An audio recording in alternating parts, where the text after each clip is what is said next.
식초 한 방울 넣기 좋은 방법이라고 합니다. 몇 방울 넣다가 저희 아내한테 들켜가지고 다음부터 못 넣습니다. 파송송 계란탁 전통적인 방법입니다. 다양하죠.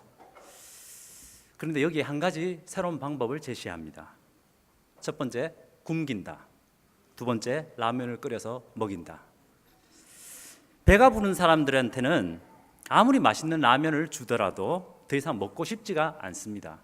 포만감, 뱃속에 뭔가 들어있기 때문에 더 이상 식욕이 없습니다.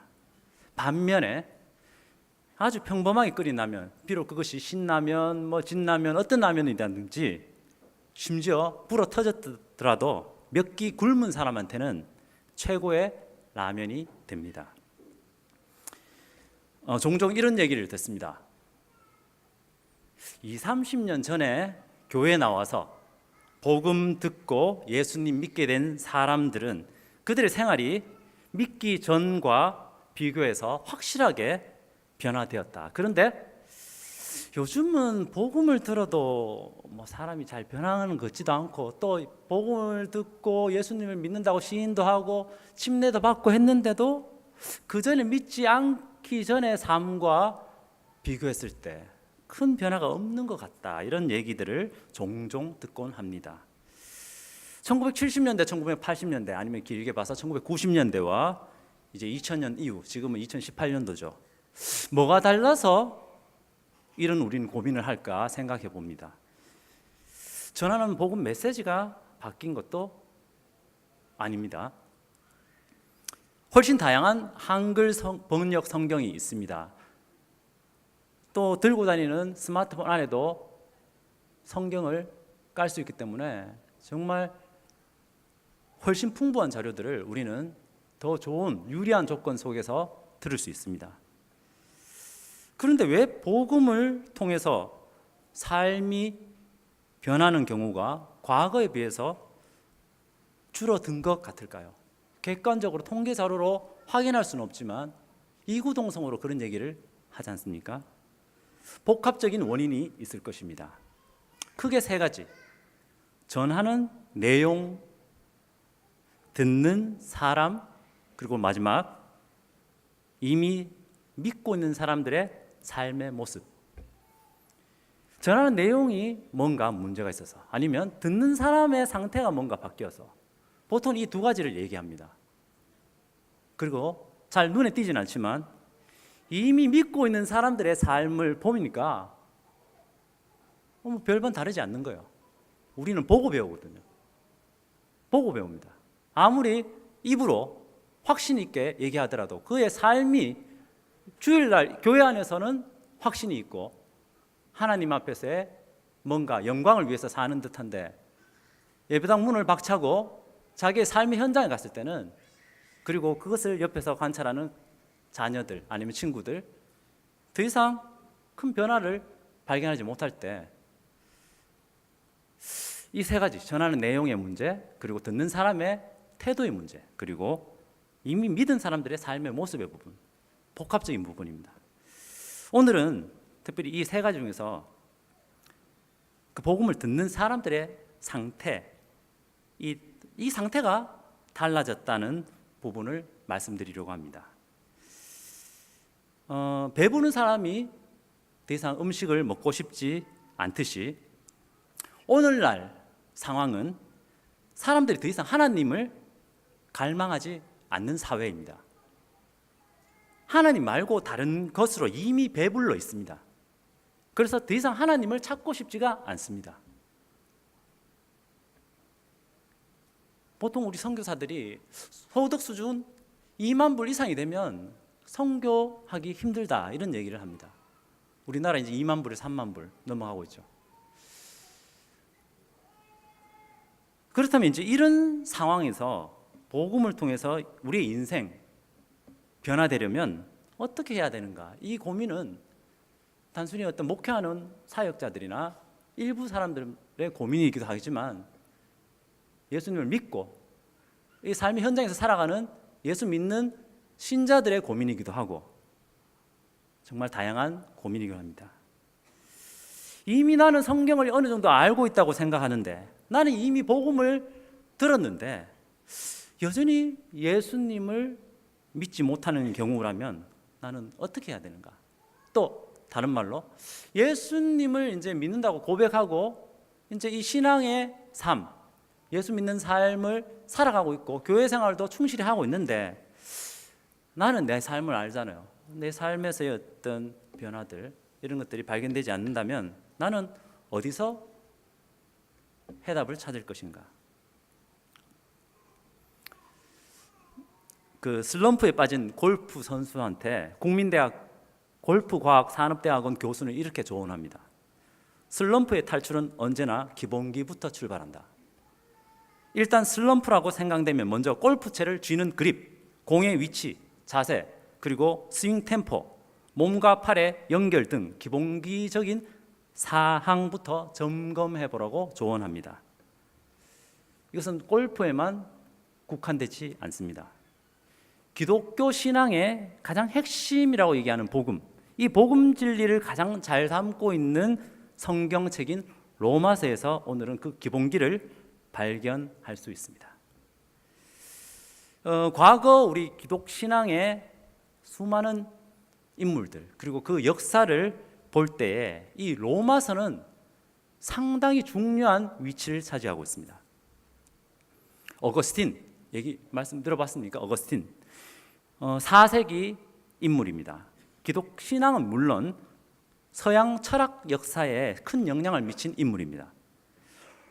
로마서를 집어서 펼치면서 모든 의심의 그림자는 흩어졌다고 고백합니다.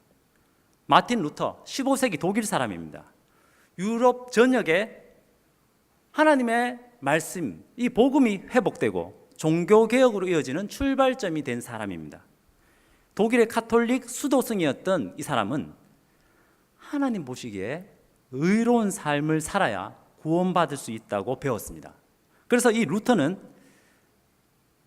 늘 자기한테 불가능한 것을 요구하고 또 늘 실패하는, 그리고 이 실패한 것을 내버려 두시는 하나님이 점점 싫어졌습니다. 하지만 그 후 성경을 읽으면서 특별히 로마서 1장 17절 복음에는 하나님의 의가 나타난다. 그리고 그 의가 나타나서 믿음으로 믿음에 이르게 하나니, 이 로마서 1장을 통해서 하나님이 은혜를 베푸셔서 믿음으로 말미암아 의롭다함을 받는 것이 그 하나님이 주시는 의라는 것을 이해하게 되었습니다. 그래서 그는 이렇게 얘기합니다. 나는 로마서를 통해서 새롭게 태어났다. 장 칼뱅 16세기 프랑스 사람입니다. 마틴 루터가 종교개혁의 시작점이었다면 종교개혁의 위대한 신학자이자 목회자입니다. 이 사람은 로마서는 성경 속에 깊숙이 숨겨져 있는 모든 보화를 찾을 수 있게 해주는 입구다라고 표현합니다. 그리고 이분은 예수님 안에 있는 하나님의 은혜만을 통해서 의롭게 된다고 말합니다. 로마서의 무엇이 이처럼 사람들을 역사 속에서 변화시키고 역사를 만들어 왔을까요? 그것은 로마서가 바로 복음을 말하고 있기 때문입니다. 사람을 변화시킨 것은 로마서에 담긴 복음입니다. 로마서는 신앙의 가장 기본적인 기본기, 복음이란 무엇인가를 잘 말해주는 성경입니다. 세상 대부분의 사람들은 착하게 살아서 하나님을 감동시켜 보려고 합니다. 이거는 가르쳐주지 않아도 당연하게 생각합니다. 자신의 의지 있죠. 그리고 열심을 통해서 하나님과의 깨어진 관계를 회복해 보려고 노력합니다. 이미 신앙생활, 기독 신앙생활에 입문하고 신앙생활을 하는 사람들조차도 교회의 기준 그리고 가르치는 이런 성경의 여러 가지 교리들을 잘 지켜서 의롭게 되려고 하기 때문에 복음이 원래 얘기하고 싶은 그 참된 자유와 즐거움들을 누리지 못한다는 것을 로마서는 얘기하고 있습니다. 로마서를 펼쳐보면 로마서 1장부터 16장까지 있는데요. 사실 로마서는 사도 바울이라는 사람이 로마에 있는 성도들, 예수님을 이미 믿고 있는 그 성도들에게 쓴 편지 형식의 성경입니다. 성경이 총 66권이 있는데 로마에 있는 교회에 믿는 성도들에게 보낸 편지입니다. 우리 오늘은 특히 본문 성경은 1장 뒷부분이고요. 로마서 1장부터 함께 한번 살펴보시겠습니다. 로마서 1장. 로마서가 편지 형식이라 하니까 편지는 보통 무엇으로 시작됩니까? 인사로 시작합니다. 맞죠? 안녕하세요 선생님. 위문 편지 받아보셨습니까? 안녕하세요 군인 아저씨. 이렇게 저는 어느 초등학교에 다니는 누구입니다. 안녕히 계세요. 이런 식으로. 예. 로마서 1장 2절 사도 바울은 자기 소개를 하자마자 1장 2절부터 이 복음은 하나님이 선지자들을 통하여 그의 아들에 관하여 성경에 미리 약속하신 것이라. 복음이 뭔지 더 이상 딴 말을 생략해버리고 바로 복음을 단도직입적으로 소개하고 있습니다. 복음은 하나님이 약속하신 약속이다. 복음은 하나님의 아들에 관한 약속이다. 그리고 이것은 갑자기 등장한 것이 아니고 선지자들을 통하여 성경을 통해서 과거로부터 꾸준히 계속적으로 외쳐오던 그 약속이다. 이어서 3절 그 아들이 어떤 분인지를 소개합니다. 그의 아들에 관하여 말하면 육신으로는 다윗의 혈통에서 나셨고 성결의 영으로는 죽은 자들 가운데서 부활하사 능력으로 하나님의 아들로 선포되셨으니 곧 우리 주 예수 그리스도시니라. 아들에 관하여 약속하셨다는 게 바로 복음인데요. 복음은 약속입니다. 복음은 하나님의 약속입니다. 그런데 무엇을 약속하셨는가? 우리도 그렇잖아요. 아빠가 야, 올 어린이날에 레고 사줄게 약속합니다. 그럼 하나님이 선지자들을 통해서 구약 성경을 통해서 무엇을 약속하셨는가? 그의 아들에 대하여 약속하셨는데 그의 아들이 도대체 어떠한 존재인지, 어떠한 성격을 가진 어떠한 존재인지를 3절 4절 그의 아들에 관하여 말하면 육신으로는 다윗의 혈통에서 나셨다. 성결의 영으로는 부활하셨다. 그래서 하나님의 아들로 선포되셨다. 다시 말하면 이분은 다윗 왕의 후손으로 태어난 사람이다. 동시에 부활하심으로 그분의 정체는 하나님의 아들, 다시 말하면 그분은 신이다. 사람이면서 동시에 그분은 100% 하나님이다 라는 것을 사도 바울은 복음을 얘기하면서 바로 얘기합니다. 복음에는 아들이 누구신가에 대한 이야기입니다. 우리 사람이 끼어들 자리가 없습니다. 우리 사람의 열심, 우리의 간절한 기도, 요청합니다. 하나님, 이 세상을 불쌍히 여기시고 바꿔주십시오. 이렇게 요청하기 전에 하나님은 만세 전부터 계획하십니다. 복음에는 우리 사람이 끼어들 자리가 없습니다. 하나님이 주도하시는 역사입니다. 사도 바울은 복음 로마서 1장 1절부터 복음을 소개할 때 하나님 중심적인 역사를 소개하고 있습니다. 하나님이 약속하시고 또 약속하신 대로 아들을 이 지구에 보내시고 그분을 십자가 죽음에서 다시 부활하게 하셨다. 그리고 왕으로, 주인으로, 주 예수 그리스도 주인으로 그 아들을 선포하시는 것이 바로 복음이다. 이 복음에서 우리는 주인이신 예수님을 발견합니다. 그래서 우리는 침례를 줄 때 그 사람의 신앙 고백의 핵심이 이렇습니다. 주인이 바뀌었습니까? 예수님이 당신의 주인입니까? 그럼 그 전에 주인은 누구였다는 얘기입니까? 내가 주인이었다는 거죠. 복음은 하나님이 시작하시고 하나님이 진행하시고 친히 하나님이 마무리하시는 스토리입니다. 요약하자면 복음은 예수님입니다. 그래서 흥미있는 사실은 신약성경 제일 첫 번째 4권 마태복음, 마가복음, 누가복음, 요한복음 이 신약성경 첫 번째 4권은 모두 이름이 복음으로 끝납니다. 복음이라는 이름이 붙어 있잖아요. 마태복음, 마가복음, 누가복음, 요한복음. 뭐 어떤 분들은 이게 볶음이냐고 생각하는데 볶음은 아닙니다. 복음, 복된 소식, 즐거운 소식, 굿뉴스. 그런데 그 복음이라는 이름이 붙어 있는 복음서를 내용을 살펴보면 어떤 내용으로 구성되어 있냐면 예수님의 하신 일과 그분이 하신 말들을 중점으로 기록되어 있습니다. 그리고 좀 더 자세히 살펴보면 이 예수라는 존재, 이 예수님에 대해서 얘기할 때 33년 동안의 생애를 소개하고 있습니다.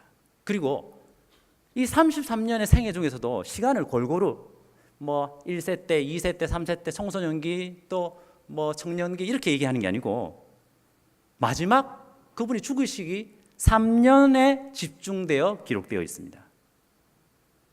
그리고 이 네 가지의 복음서를 또 자세히 살펴보면 그 3년 중에서도 로마의 사형 형틀인 십자가에서 죽임당하는 사건 당하기 일주일 전부터 사건에 집중되어 있습니다.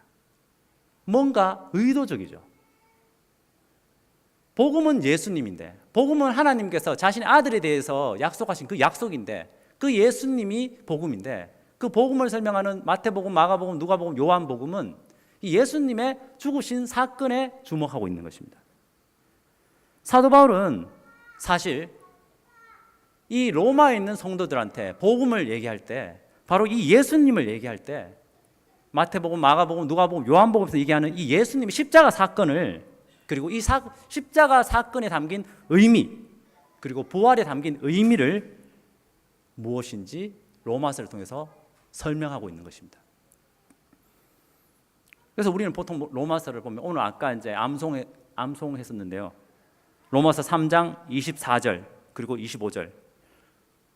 그 복음서에서 얘기하고 있는 십자가 사건, 그 비참하게 하나님이 아들이라고 주장하는 그 예수란 분이, 그 목수의 아들로 평범하게 살았던 그분이 십자가에서 죽었는데 그 전부터 그는 평범하지 않던 주장들을 했다. 어떤 주장이야? 나는 하나님이다. 그리고 나의 죽음은 모든 사람을 용서하는 죽음이다. 그런데 로마서에서 3장 24절에서 25절, 그리스도 예수 안에 있는 속량으로 말미암아 하나님의 은혜로 값없이 의롭다 하심을 얻은 자 되었느니라. 속량이라는 단어를 사용함으로써 십자가를 표현합니다. 십자가는 로마의 사형 형틀인데요, 로마의 사형 형틀에서 비참하게 그리고 죄 없는 억울하게 돌아간 그 예수의 죽음은 속량이었다. 다시 말하면 속량, 값을 치러서 자유를 주는 사건이었다. 유대인들의 역사 속에는 자기 가축 중에서 가축을 대신 죽임으로써 자기 죄가 하나님 앞에서 용서되는 그런 문화를 갖고 있었습니다. 그래서 유대인들한테는 속량이라는 단어를 얘기하면 다가옵니다. 우리 한국인은 제사는 조상을 숭배하는 제사이기 때문에 한국인의 제사는 하나님과의 관계를 의미해 주지 않습니다. 그런데 유대인의 제사는 하나님과의 관계를 항상 초점으로 합니다. 그리고 그 관계를 위한 제사의 핵심은 이상하게도 소나 양, 염소 같은 그런 가축, 동물을 죽임으로써 예배가 진행됩니다. 왜냐하면 하나님은 그 그림자 같은, 모델하우스 같은 사건을 통해서 뭔가 얘기하고 계신데요, 장차 앞으로 내가 내 아들을 마치 이 가축, 네 대신 죽는 이 가축처럼 이 세상에 보내서 모든 사람의 죄악을 대신 죽게 하고 용서할 것이다. 속량을 할 것이다. 그래서 사도 바울은 로마서 3장 이후로 예수님 십자가 사건에 담긴 의미를 얘기하고 있습니다. 십자가는 하나님의 공의로우심, 하나님은 룰이 있습니다. 하나님은 원칙이 있습니다. 죄를 허용하지 않습니다. 동시에 하나님은 사랑입니다. 십자가 사건에서 우리는 이 충돌하는 두 가지의 의미가 만나는 것을 경험합니다. 죄는 미워하되 죄인은 용서하라. 이것은 말은 멋있는데 현실 속에서 적용할 수 없습니다. 그런데 십자가를 통해서 우리는 그것을 경험할 수 있습니다. 날 살리기 위해서 하나님께서 독생자 아들을 대신 죽이신 사건이 바로 십자가다. 그래서 로마서 4장 25절, 예수는 우리가 범죄한 것 때문에 내어줌, 십자가에서 죽었고, 또한 우리를 의롭다 하시기 위하여 살아나셨다, 부활하셨다. 이렇게 사도 바울은 이 복음서에서 얘기하고 있는 그 십자가 사건에 담긴 의미를 로마에 있는 성도들한테 편지 형식을 통해서 다시 한 번 더 얘기하고 있습니다. 자, 그런데 여기서 우리가 주목해야 될, 관심을 가지고 살펴봐야 될 한 가지가 있습니다. 사도 바울은 로마서 1장부터 바로 십자가 사건이 담긴 의미를 말할 수 있었습니다. 이게 중요하잖아요. 그런데 불구하고 왜 그는 1장에서 3장까지는 십자가에 담긴 의미가 아니라 다른 주제로 얘기를 펼쳐나가는지, 그리고 그 주제는 다름 아닌 죄란 무엇인가, 죄가 바로 무엇인가에 대해서 얘기하고 있는 것입니다. 그 내용이 바로 오늘 설교 제목인 죄란 무엇인가, 다루고 있는 컨텐츠, 내용은 로마서 1장 중반부부터 3장 중반부까지입니다. 왜 사도 바울은 예수님의 십자가 사건에 담긴 의미를 제시하기 전에 왜 죄가 무엇인지를, 죄라는 것이 도대체 무엇인지를 언급하고 있을까요? 심지어 성도들인데, 이제 구원받은 성도들인데, 그것은 자기 자신이 죄인임을 분명하게 인식하지 못하면 예수님의 십자가 구속 사건은 그 사람한테 아무런 의미 부여가 되지 않기 때문입니다. 이걸 꼭 기억하시기 바랍니다. 우리는 지식 구원이라는 얘기를 자주 하곤 합니다. 여기는 동전의 양면처럼 긍정적인 부분과 부정적인 부분이 있습니다. 우리는 지식이 있어야 구원을 받습니다.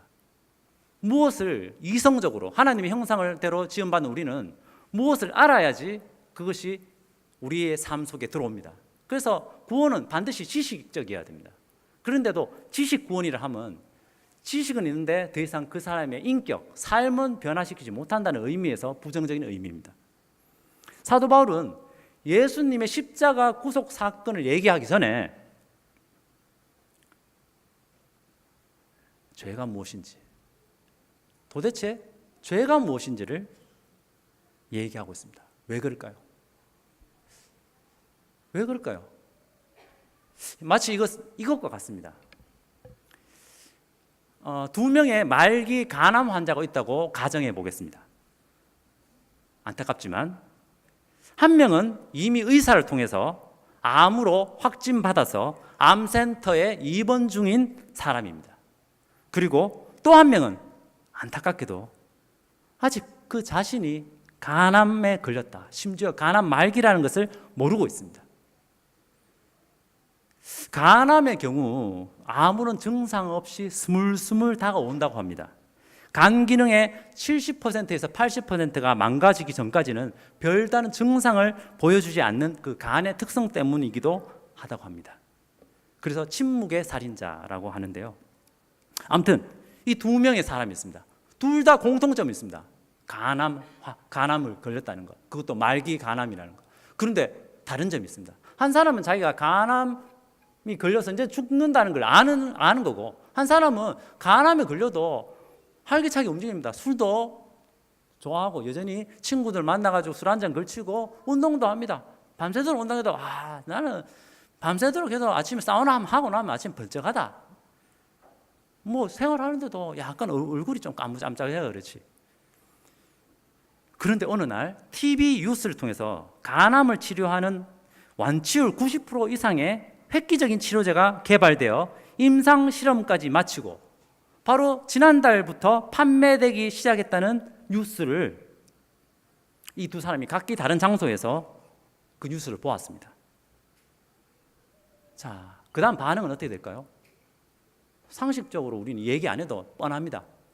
맞죠? 어떻습니까? 간암 치료제에 대한 소식은 이 두 명 중에서 누구한테 희소식입니까? 당연히 자기가 간암이라는 것을 인식하는 환자에게는 이것은 가장 기쁜 소식이 될 것입니다. 그 다음부터 이 사람한테는 말겨도 바로 이 어떤 뉴스 그 어떤 데스크 방송국이 전화해가지고 금방 그 얘기했던 그 어떤 판매처가 어딘지도 물어볼 거고요. 그 주위에서 말겨도 달려갈 것입니다. 하지만 자기가 아직 간암이라는 것을 모르는 그 사람에게는 이것은 아무 의미가 없는 그냥 지나가는 뉴스일 뿐입니다. 사도 바울은 로마서 초반 3장을 통해서 1장 중반부부터 3장 중반부까지 우리 인간이, 전 인류가 어떤 상황에 있는지를 말해주고 있습니다. 그리고 그 결론 3장 23절, 모든 사람이 죄를 범하였음에 하나님의 영광에 이르지 못하더니, 이렇게 결론 짓는 겁니다. 모든 사람은 죄를 범한 죄인이다. 한 명의 예외도 없다. 단 한 명의 예외도 없다. 이 지구상에 존재했던 모든 사람은 하나님과 관계가 끊어져서 출생해서 사는 죄인이다.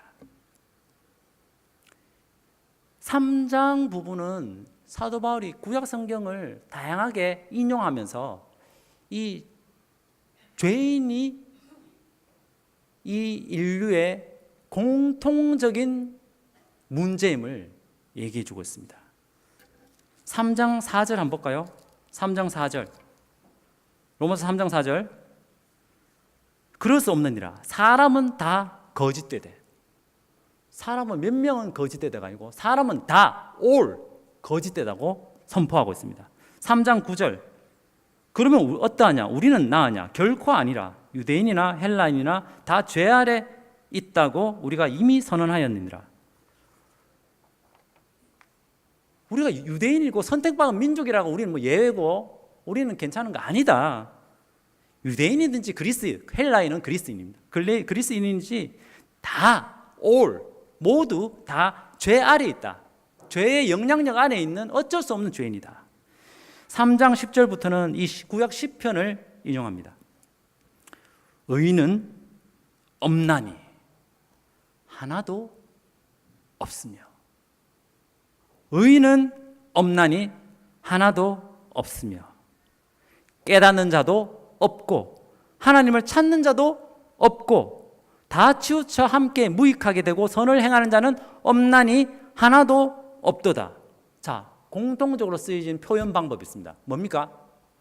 없나니, 없나니, 없고, 없고. 자, 그 다음입니다.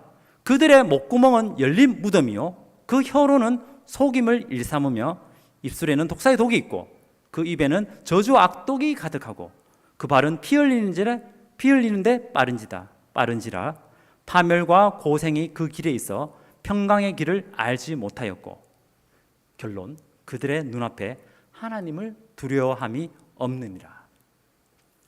없고 뭐가 없다는 겁니까? 의인은 없다. 몇 명 있나? 하나도 없다. 있어야 될 것은 하나도 없고 없어야 될 것은 가득하다고 인류의 실상을 고발하고 있습니다. 하나님 앞에 관계가 회복되고 하나님을 주인으로 모셔야 되는데 그게 우리 창조의 목적이고 하나님의 형상대로 지음받은 우리 사람의 근본된 목적인데도 불구하고 한 명도 없다는 겁니다. 학생들하고 천국에서 만납시다라는 그 복음 교제를 통해서 얘기할 때 제가 한 번씩 예화드리는 게 있습니다. 고무장갑입니다. 고무장갑은 무엇의 형상으로 만들어졌습니까? 손. 사람의 손의 형상으로 만들어졌습니다. 그렇기 때문에 고무장갑이 가장 정상적으로 동작하려면 이 고무장갑 안에는 무엇이 들어가야 됩니까? 발 들어간다고 얘기하는 사람은 아무도 없습니다. 웃기려고 발을 넣을 뿐입니다. 왼손 모양의 고무장갑에는 왼손, 오른손 모양의 고무장갑에는 오른손을 넣어야지 이 고무장갑이 만들어진, 제조된 가장 적절하고 올바른 방향으로 사용되고 활동할 수 있습니다. 하물며 고무장갑과 비교할 수 없을 만큼 존귀하고 놀랍고 신비한 하나님의 형상을 받은 우리 양심을 가지고 영원 불변한 영혼을 가지고 또 자유의지를 허락하신 우리 인간이 하나님의 형상으로 닮았다는 것은 결국은 우리는 하나님이 내 안에 주인 노릇 하실 때 행복할 수밖에 없는 존재로 창조되었다는 것입니다. 이것은 내가 선택할 수 있는 부분이 아닙니다. 내가 기독교인이니까 나는 믿으니까 이게 의미 있고 이슬람인은 그 사람 안 믿으니까 의미 없다. 이게 아닙니다. 진리라는 것은 오해해서는 안 됩니다. 진리는 내가 인정하고 인정하지 않고 내가 열정을 품고 그것을 믿고 믿지 않고 관계없이 그것은 존속하는 것이 바로 진리입니다. 닭의 목을 비틀어도 새벽은 온다. 내가 어떻게 하더라도 하나님의 진리는 여전히 움직이지 않습니다. 조금의 영향력도 주지 않습니다. 하나님을 주인으로 모시고 살아야 될 우리 인간이 하나님을 주인으로 모시지 않고 바로 내 자신이 주인이 되어서 이 세상에 출생하고, 어릴 때는 별다른 표시를 안 보이고 어릴 때는 막 천사처럼 막 하다가 갑자기 본색을 드러내기 시작합니다. 자, 선을 행하는 자 하나도 없다에 대한 오해를 한 가지 풀고 넘어가겠습니다. 무슨 말이냐? 제가 처음 교회에 나왔을 때 고등학교 1학년 때 말씀을 저한테 전해주신, 복음을 전해주신 분이 제일 첫 번째 저한테 전해주신 성경이 이 로마서 3장이었습니다. 모든 사람이 죄인이다. 그런데 이 얘기를 딱 듣는 순간 갑자기 제가 고등학교 1학년 순수한 어떤 마음으로 이순신 장군은 어떡하냐는 어떤 마음이 이 속에서 막 울분처럼, 제가 뭐 이순신 장군의 어떤 직계 후손도 아니거든요. 그런데 이순신 장군같이 그렇게 의롭고 이 나라를 위해서 자기의 삶을 버렸던, 이 선했던 우리의 어떤 벤치마킹이 되어야 될 이 멋진 사람은 어떡하냐고 막 이렇게 항변이 되더라고요. 이 성경에서는 선이라고 표현할 때 두 가지 측면에서 얘기합니다. 로마서 13장에 보면요, 로마서 13장 1절에서 4절에는 나중에 읽어보시면 정부의 리더십, 국가의 리더십에 대해서 말하면서 통치 권력자가 선을 베풀고 있다고 표현합니다. 로마서 13장 1절에서 4절을, 같은 로마서잖아요. 같은 로마서인데 아까 3장에서는 선을 행하는 자 아무도 없다 해놓고 갑자기 로마서 13장에서는 일관성 없게 이 선이라는 단어를 어떻게 쓰냐면 4절, 13장 4절, 그는 하나님의 사역자가 되어 너에게 선을 베푸는 자니라. 근데 이때 그가 누구냐면 믿는 사람도 아니고 그냥 정치적인 국가의 권력자들, 통치 리더들입니다. 그 사람들을 이 사도 바울은 어떻게 표현하냐면 하나님의 사역자라고 표현합니다. 언제 목회 시작했지? 그런 의미가 아니잖아요, 맞죠? 넓은 의미에서 하나님의 그 통치하는 이 온 지구를 통치하는 넓은 섭리적인 의미에서 그들은 자기는 의도하지 않지만 여전히 하나님은 그들을 통해서 일하신다는 겁니다. 그런 의미에서 선을 행한다는 것도 사도 바울은 이 3장적인 측면에서 우리가 선을 이해하게 되면 이순신 장군 구원 안 받았으니까 그 사람의 선은 아무 의미 없어. 그래, 우리나라 가난한 사람을 구제하는 복지 정책, 영리를 목적으로 하지 않는 병원 운영, 이런 모든 선한 일 그리스도인이 하지 않으니까, 예수님을 통해서 하지 않으니까 이건 아무 의미 없어. 이런 식으로 사도 바울은 선한 일을 그냥 막 무대뽀로 무시하지 않습니다. 왜냐하면 여기서 로마서 13장에서 얘기하는 선은 사회에서 일반적으로 통용되는 의미의 선함입니다. 그런 측면에서 선함을 얘기합니다. 그리고 로마서 3장에서 얘기했던 그 선함은 하나님과의 관계라는 측면에서의 선함입니다. 다시 말해서 하나님과 우리 하나님 형상으로 지음받은 인간, 이 하나님과 인간 사이에 수직적인 관계에서 마땅히 있어야 될 그 선함은 전혀 없다는 것입니다. 그리고 이거는 사소한 문제가 아니라는 겁니다. 단순히 옵션, 있어도 되고 없어도 되는 그런 문제가 아니고, 우리 인간이라면 그것을 목적으로 이 세상에 존재하는데 그것이 없다는 것은 본질적으로 이 사람은 고장나 버렸다는 겁니다. 그래서 저는 보통 이런 의미로 이해합니다. 하나님과 사람의 관계를 저는 영성이라고 이해하고 있습니다. 그리고 사람과 사람 사이의 관계를 사회성이라고 이해합니다.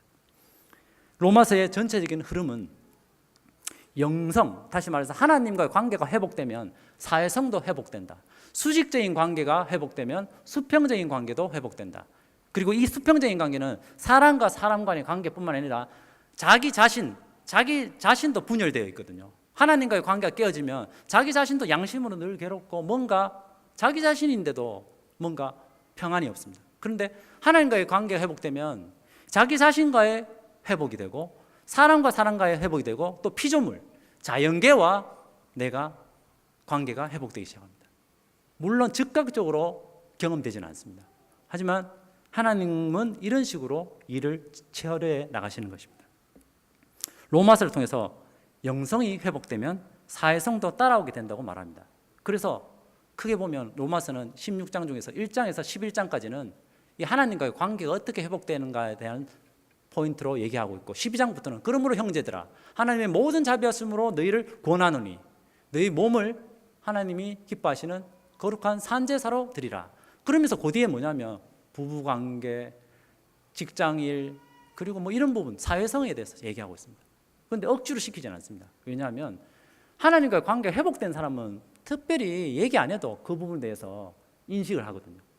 왜냐면 이제 관계가 회복됐기 때문에 이제는 나의 사회성, 나의 삶 속에서도 이런 것이 이렇게 살 수 있는 힘이 있구나. 내 안에 선한 것이 전혀 없다. 이것이 바로 로마서에서 얘기하고 있는 부분입니다. 그런데 오늘 우리 본문 성경 읽었지 않습니까? 1장 28절에서 31절, 이 부분은 금방 제가 얘기했던 이 죄라는 부분을 얘기할 때, 다시 말해서 영성, 하나님과의 깨어진 그 관계, 이 죄라는 부분을 얘기할 때 두 덩어리로 소개하고 있습니다. 이 오늘 본문 1장 28절과 그리고 29장에서 31절, 이 두 부분인데요. 28절, 그들이 마음에 하나님 두기를 싫어하며 하나님께서 그들을 그 상실한 마음대로 내버려 두사 합당하지 못한 일을 하게 하셨으니. 우리 학생들은 여기다가 마음에 하나님 두기를 싫어하며 밑줄을 쫙 그으십시오. 왜냐하면 28절이 바로 29절에서 31절 사이에 등장하는 그 죄의 원인이 됩니다. 어떻게 알 수 있냐? 그들이 마음에 하나님 두기를 싫어하며 마지막 합당하지 못한 일을 하게 하셨으니. 다시 말하면 죄의 뿌리가 바로 하나님을 내 마음의 주인으로 두기 싫어하는 부분에서 시작한다는 겁니다. 그래서 우리는 죄의 열매, 이렇게 보면 모든 불의, 추악, 탐욕, 악의, 시기, 살인, 분쟁, 사기, 악독, 비방, 하나님께서 미워하시는 자, 능욕, 교만, 자랑, 악을 도모, 부모 거역, 우매, 배약, 무정, 분자비, 총 21가지의 그 악의 표본들을, 죄악의 표본들을 얘기했지만, 이것은 내가 내 마음에 하나님을 두기 싫어하면 나타나는 열매다라고 얘기합니다. 우리 잔디 깎을 때 하잖아요. 뿌리 그대로 둡니다. 그 위에 거 나중에 자랍니다. 사람에 따라서는 이 열매가 강력하게 죄악으로 드러나는 사람이 있고, 어떤 사람은 좋은 환경 속에서 어릴 때부터 좋은 교육 받아가지고 또 성격 자체도 상당히 소극적이고 유순해가지고 죄의 뿌리는 그대로요. 하나님을 마음에 두기 싫어요. 그런데 죄의 열매 부분은 표시 안 나는 사람이 있습니다. 참 착하고, 자 같은 아마 있으면 진짜 이 세상에 법이 필요 없겠다, 이렇게 할 정도로. 그런데 왜 하나님이 그 사람들도 심판 아래에 있다고 얘기하냐면, 여전히 그의 마음에는 하나님 두기를 싫어하기 때문입니다. 하나님을 마음에 두기 싫어하는 것은 근본적인 죄입니다. 천만다 1과에 보면 가장 근본적인 죄를 소개하고 있습니다. 우리는 죄라고 하면 싸움질, 도둑질, 남을 괴롭히는 것이라고 생각합니다. 물론 이것도 죄가 되지만 가장 근본적인 죄가 있습니다. 그것은 온 우주를 만드시고 나를 만든 창조주 하나님이 참된 주인인데, 그 하나님을 거절하고 내가 스스로 주인 된 것입니다. 내가 스스로 주인 된 것이 근본적인 죄입니다. 내 스스로한테 질문해 보시기 바랍니다. 나는 주인 된 나의 삶이 죄라고 생각하십니까? 살인, 강간, 도둑질은 당연히 죄죠. 이것을 죄가 아니라고 얘기하는 사람이 요즘은 간혹가다 있습니다. 그런 사람들은 우리는 정상적이지 않다고 하잖아요. 그런데 지금 여기서 얘기하는 거는 그 죄가 내 삶 속에서 드러나지 않더라도 내가 주인 된 삶이 죄라고 생각하십니까? 그리고 그 죄가 밉고 그 죄를 떨쳐버리고 싶어 하십니까? 21세기 글로벌 세상에 살고 있는 오늘날 우리는 사실 이것에 쉽게 동의하지 못합니다. 왜냐하면 우리의 교육체계, 그리고 문화체계, 영화, 드라마, 웹툰, 그리고 모든 교과서들, 그리고 가르침들이 인간 중심적인 가치관을 어릴 때부터 가르치고 있기 때문입니다. 인간의 유한함, 인간은 한계가 있다. 우리는 한계가 있다. 이거보다는 인간의 무한한 가능성에 더 주목합니다. 또한 현대사회는 인권을 존중합니다. 물론 인권은 존중돼야 됩니다. 왜냐하면 하나님이 인권이 존중돼야 될 근본 원인입니다. 그래서 우리는 과거 천부인권 사상이라는 얘기를 했습니다. 하나님께서 부여하시는 인권. 그런데 요즘의 인권은 인간 내부, 내 안에서 인간 스스로한테서 찾아내는 인권입니다. 하나님의 존재를 인정하지 않아도 인권은 존중된다고 얘기합니다. 스스로 있는 자라고 인간은 자기 스스로를 표현하고 있습니다. 이런 교육과 이런 분위기 속에 우리는 살고 있습니다. 나이가 어리든 나이가 많든 간에. 그렇게 죄를 인정하더라도, 다시 말해서 그래 내가 죄인이지, 뭐 털어서 뭔지 안다는 사람 있나? 아니면 교회 어느 정도 다니면 들어서 알잖아요. 그리고 내 삶을 봐도 뭐 내가 의인 같지는 않으니까 죄인이다. 그런데 그럴지라도 죄에 드러나는 열매를 감추기에만 급급하고 겉과 속이 다른 그런 삶이 계속 반복되게 됩니다.